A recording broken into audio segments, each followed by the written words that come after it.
We are nothing without these tips from other people.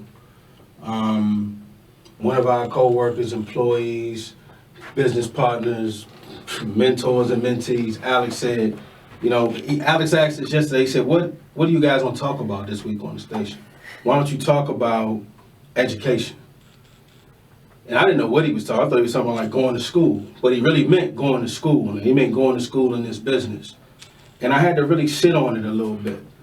And what he meant was essentially what Tiara just said, then even taking a tip like you just said. People will think that we're just trying to get people to invest in us or invest in you or invest in Tiara. But we want people to invest in themselves, because that's the power of community.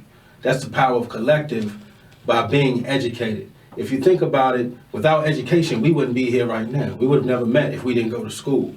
We would have never met if Tiara didn't come to the class. We would have never met if Alex didn't go where he went.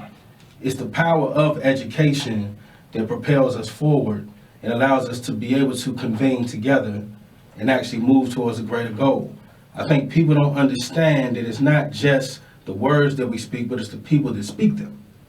And we need to do more of that. So we started off, and that's why I wanted to start the first show off with gentrification, because people think that when you go learn from someone that's not an actual teacher or professor, that they all know words of wisdom, because they don't see that the people are wise.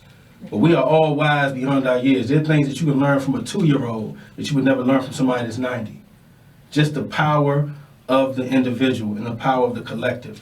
So I want to put a challenge out to all of us to try to teach somebody something, but also be able to learn from somebody else something that you didn't know the day before. And I want to also challenge people to come out to our meetup, meet somebody. It's not just about us. You'd be surprised who you'll meet in that room.